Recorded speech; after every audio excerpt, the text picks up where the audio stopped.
We realise that our abandonment wounds and our attachment wounds stem from the earliest relationships, the relationships that we have with our parents and our caregivers. But what exactly does that mean? What happens when you have a parent who doesn't provide your emotional, physical, and basic needs in order for you to be able to thrive and have a stronger connection with yourself and have healthy attachment in relationships? That brings us to today's episode, which is all about narcissistic mothers. And mums catch a lot of strays in regards to mummy issues, how mums mess up child rearing, and how they are responsible when something in a childhood goes wrong. In this episode, I am talking about narcissistic mothers, but a lot of the traits that I'm describing are very transferable into narcissistic fathers as well. That is going to be a separate episode where I unpack specifically the nuances of narcissistic relationships when it's your dad. But for this episode, we are focusing on narcissistic mothers, but I kind of wanted to just put it out there as well that we are not placing blame solely at women. And so there is equal responsibility. So I don't want you to think that because I'm discussing narcissistic mothers, that narcissistic fathers aren't really a thing or it's less important. It's not. It carries just as much weight. It's just as important, just as relevant. It's just not what I'm talking about specifically for this particular episode. So if you have a complicated relationship with your mother because it's hard for you to feel close to her, it's hard to have a close relationship, it's hard to know what kind of version of her you're going to get, it's hard to feel loved by her, it's hard to feel good enough, and maybe that stems into your own self-worth and your own identity. Maybe you have children and you're worried about how some of those wounds that have showed up with your mum and your own mother wounds, how those might be showing up with your own children. And so that's why understanding the patterns of narcissistic mothers and how that relates to your trauma and how that relates to your growth and your healing is an important part of the conversation. Let's unpack. Welcome to Healing Childhood Trauma, the podcast for millennial women who are ready to heal from the past. Here, we have the deeper discussions on emotional well-being and practical tips that will empower you to transform your relationships and underlying anxiety from insecure to secure attachment. I'm Lizandra, your host and psychotherapist. I'm a little bit obsessed with human development, deep conversations, and finding the lesson even in the most challenging of circumstances. I'm very happy to have you with me on this journey of self-discovery where we unpack the past and heal in the present. One of the hard things about being the daughter of a narcissistic mother is that often when you are in their presence, you almost revert back to that younger version of yourself. You go back to the version of you that was helpless. You go back to that little girl again because you're always constantly seeking that approval because you never feel good enough, because you're always on the other end of criticism or passive-aggressive comments and just generally never feeling good enough. No matter what you do, there's always something you could have done better. Or if you're not happy with the dynamic and you try and raise an issue or you try to talk about something you're unhappy about, even if it's just the way that you've been spoken to, somehow that turns into, well, it's your fault, or, oh, that means I must be such a bad mother. And a lot of the time, that's not really what it is that you're trying to say. You're just trying to communicate and be open about what your childhood experiences were like for you. And so if it feels as though whenever you try and do that, it gets turned into almost like a guilt fest of stuff that you've done, it's almost as though the person gets, or the mother almost gets more offended that you're hurt by your childhood experiences and the fact that you're bringing it up with her than the actual experiences themselves. It really devalues or it dismisses what your experiences have been. So let me get into the 7 signs of what it can look like if you might have a narcissistic mother. Now, I always have to give a massive caveat when we're talking about narcissism and not giving people labels. Essentially, they're mental health labels. So it's not to label anybody and to label anybody with this term of you are a narcissist. It's just helping us to understand these relationship dynamics. So I'm not really for calling a person necessarily a narcissist. I don't think that's always helpful. Definitely do not listen to this episode and then go back and tell your mum, Lysandra said that you're a narcissist. That's not what I said, okay? But I'm just talking about the signs and the traits so that you can help to navigate the relationship better and know when it's time for self-protection and self-care and how you can work towards that healing. So the first sign that is very obvious in terms of somebody being or a mother being narcissistic in the mother-daughter relationship dynamic is how critical she can be of you. There is this very hypercritical person of no matter what you do, how you look, what you eat, how you prepare your meal, down to your career choices, the kind of friends that you make, the kind of music you like, even to how you parent. Like the list is literally endless.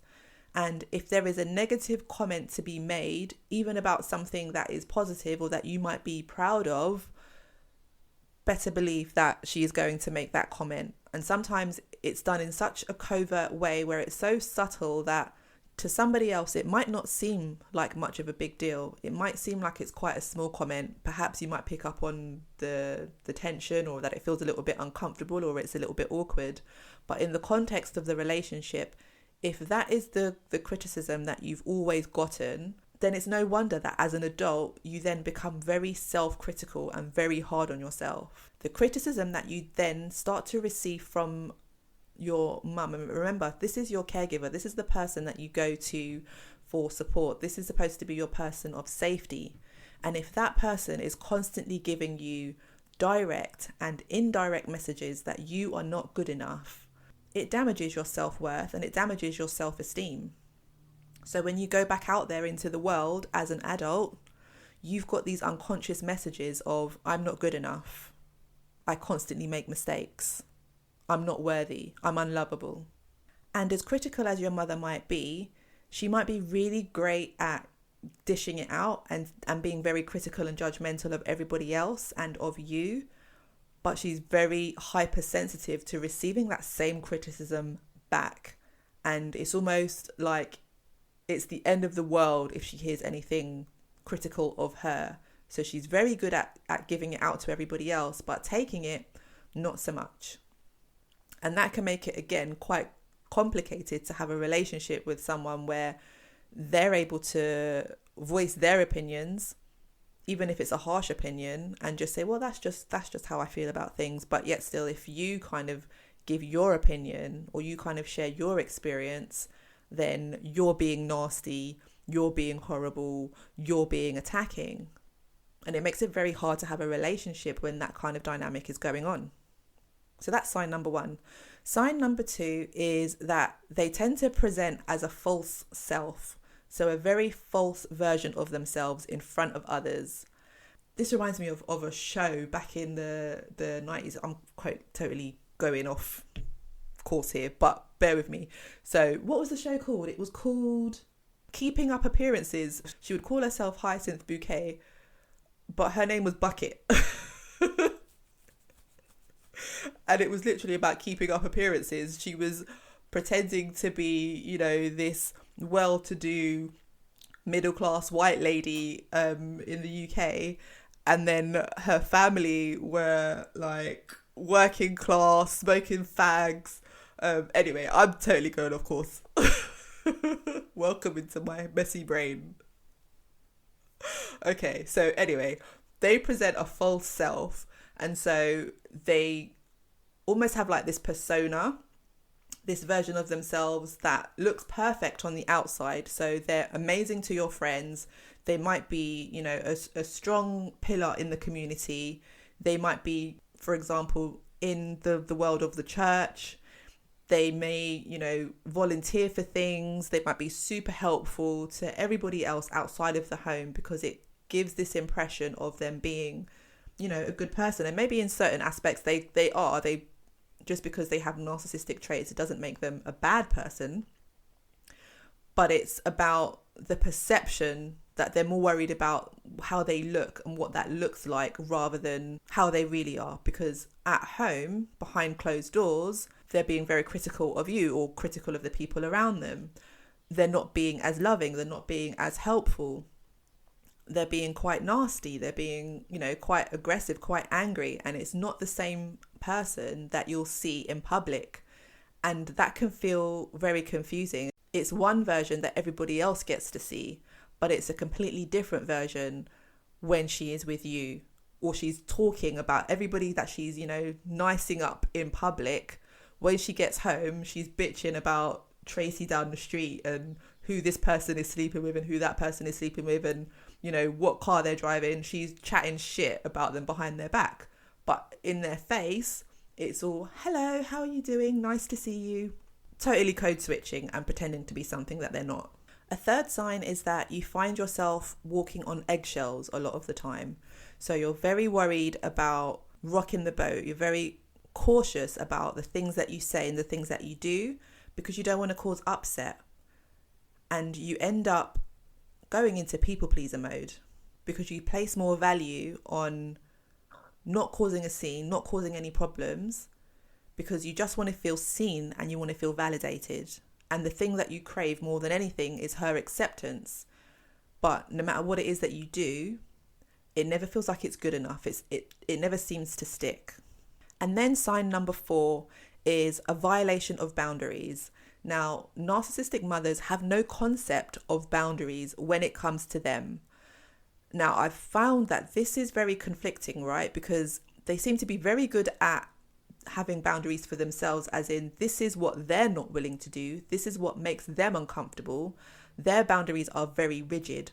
But when it comes to somebody else and inserting themselves into either your life or having an opinion about what you do or saying certain things, showing up when it's inconvenient, just inserting themselves in a way that leaves you feeling less independent, that's when they do not understand the concept of boundaries, because they don't seem to recognize that you have needs that are separate to hers. It's almost like you are an extension of them. And so they don't see why you would need to have any kind of separation, because everybody is there to kind of meet their needs. It's not really about what anybody else needs. Sign number 5 is showing manipulative behavior. So you might experience manipulation tactics that are basically used to control you, others, and their thoughts and behaviors. One of those things can be like micromanaging, for example. In terms of micromanaging in the form of manipulation, something that I've seen is where people tend to make their life choices and life decisions, whether it be about what they decide to study at university, what career path they take on, down to who they might end up in a relationship with, whether or not they have children, all of these big life decisions that ultimately should be made and defined by you, really being influenced by a mother who is overbearing and almost guilt trips you if you don't meet their expectations. And what this can do is lead to a certain form of dependence that you then have on your parent, on your mother, on anybody who is trying to make them your only source of support. And it diminishes you listening to your own instinct and trusting your own judgment, because it feels as though you can't make those decisions on your own because you haven't had to make those decisions on your own. And when you have, and perhaps maybe you've made a mistake or you've got it wrong, or perhaps it just wasn't the right thing or the right timing, whatever the situation might be, it can be thrown back in your face as in, okay, now look, see what happens when you make your own decisions. That's why you should listen to me. And it really creates this form of codependency where it feels like you can't make a decision unless you run it by this narcissistic person in your life. You can't make decisions unless you run it past your mum and you get her seal of approval. And as long as it fits in with the idea that she has for your life, then, she'll give it the green light, whether or not it's acceptable based on her own values.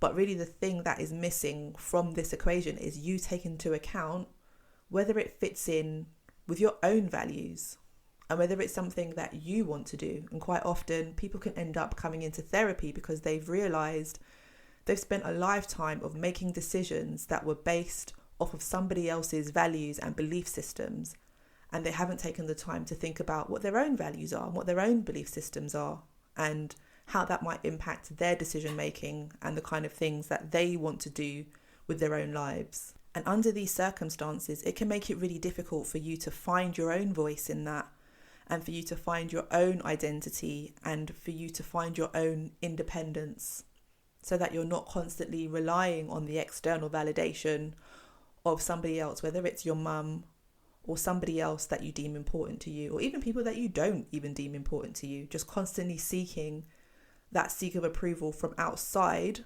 rather than seeking that from within yourself. And then sign number 6, which is emotional neglect. Now, as a child, you might have felt very alone when it came to dealing with your own feelings and emotions, because anytime you felt like you had something that you wanted to share emotionally, or you needed emotional support, or you needed to be seen in some way, having conversations about your feelings and your experiences were not encouraged. If anything, it gets dismissed and minimized as though they are unimportant. And when you are dealing with the dynamic of a narcissistic mother, quite often they prioritize their own feelings and their own emotions above yours or above anybody else's. And what you can find is that when you do have a problem and you try to confront it and you try to talk about it, it's almost as though their reaction and their emotions are so big and take up so much space that there isn't even space for you to get into how something impacts you. And so you can try and talk about how maybe something in your childhood has impacted you and how it's affected you and, held you back from perhaps doing certain things as an adult. And instead of your mum being able to kind of hold that space for you and listen and try to understand, well, where did the shortcomings come from? What was your experience like? And, even trying to just understand, even if they don't agree, it's almost like they get upset more at the fact that you're bringing up the subject to them and you're almost calling them out for not being there for you in the way that you needed. And their response is almost more important than you having experienced emotional neglect. Particularly as a child, if this has been the kind of response that you tend to get from a parent where they have such big emotions that it feels like you can't go to them with things that are important because they overreact or they dramatize things and they make everything all about them, it means that you start to internalize things a lot more, you start to withhold a lot more, and you stop sharing your experiences and you stop looking for that guidance and that support and also that grounding and nervous system regulation that we need from our caregivers as children in order for us to learn how to regulate our own emotions and deal with our own big emotions and know how to process that. And sometimes that is why, as an adult, it can make it so hard for you to then even understand, well, what does it mean to even process emotions? How do we even talk about how we feel if we've never been able to do that growing up? And it's almost like an unlearning that you have to do as an adult because you didn't have that experience in your childhood. And then sign number 7, which, similar to emotional neglect, often comes hand in hand, especially with attachment trauma and having trauma from caregivers. And number 7 is inconsistent caregiving, where at times you would have felt loved and supported by your mother. Perhaps that would be if, things were going well for her, things were going well in her life, she was happy with her work, she was happy with her relationship, and things were generally going her way and she was living a life fulfilled, then she could be warm and loving towards you and be able to kind of give that love and make you feel seen and make you feel wanted.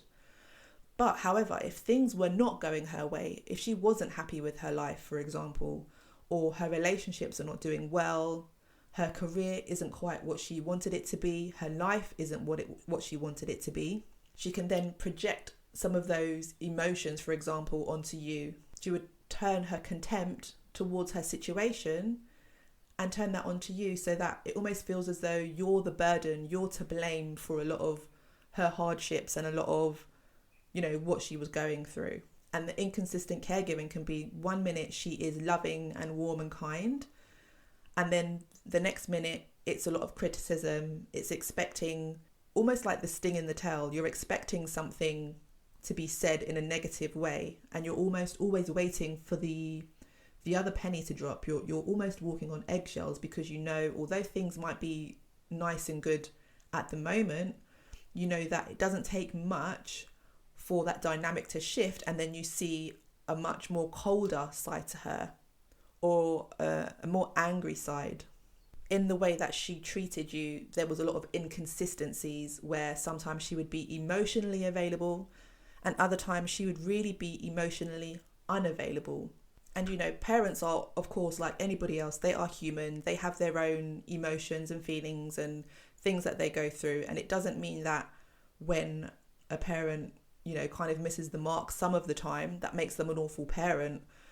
It's not about even blaming your parents for the kind of experiences that you've had. But when you can understand that there is a narcissistic dynamic happening in the relationship, it can help to make sense that the difficulties you're experiencing in feeling close to her, in feeling close to your mum, it's not all in your head. You're not imagining it.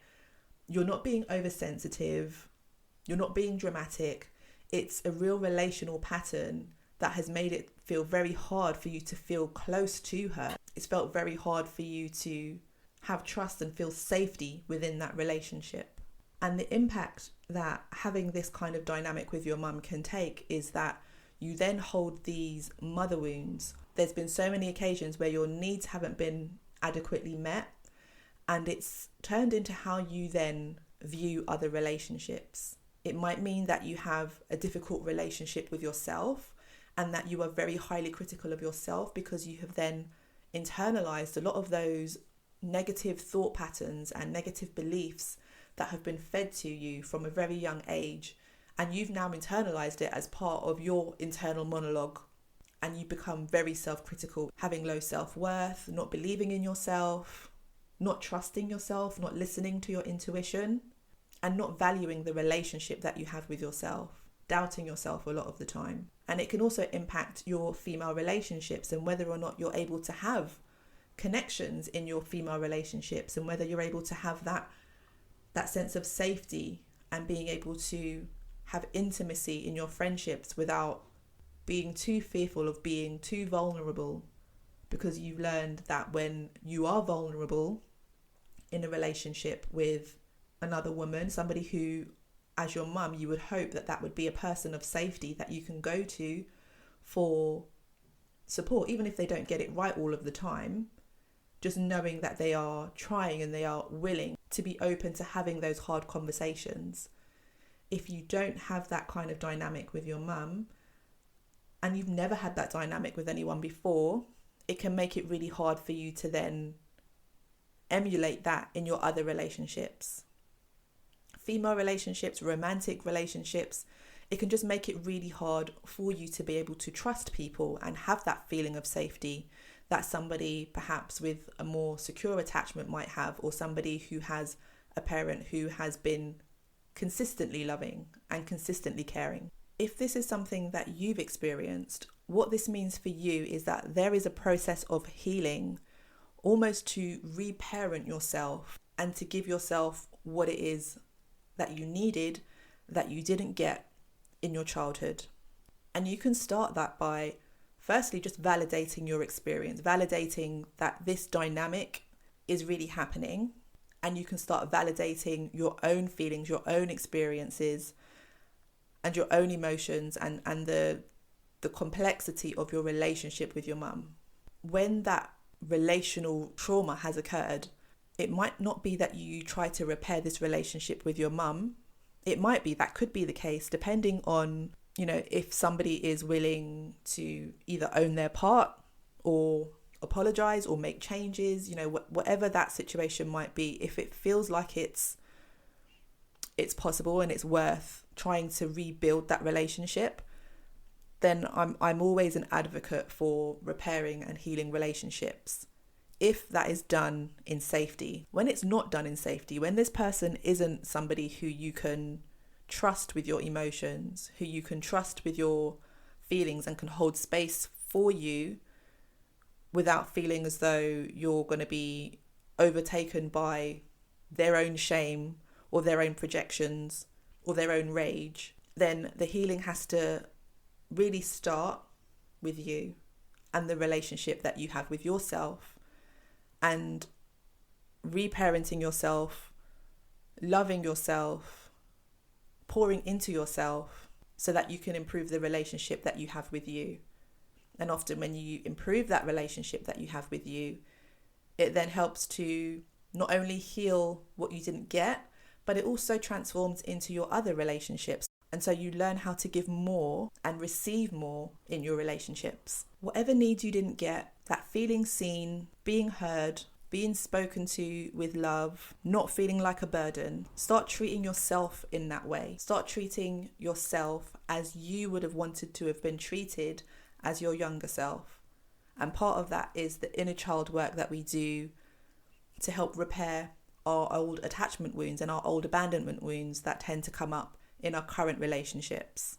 If that is something that you need support with at the moment, I am accepting one-to-one clients for therapy if you are struggling with this difficult relational trauma of narcissistic parents. If it feels overwhelming and you don't know where to start, this is exactly what I help my clients with, and we look at how we can start to understand some of these experiences and how we can start to accept and validate ourselves, and even just accept the type of relationship and accept the type of mother that you already have without putting this pressure on yourself to be the only person making effort and energy into preserving or trying to heal this relationship.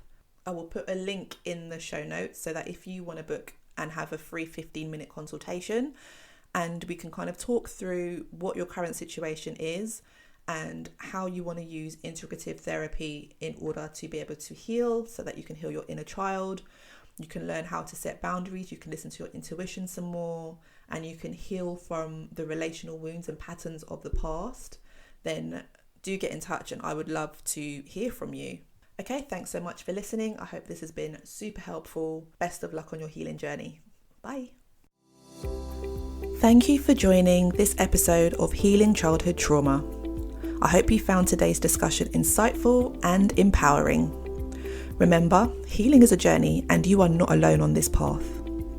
If you enjoyed this episode, please subscribe, rate, and leave a review on your favourite podcast platform.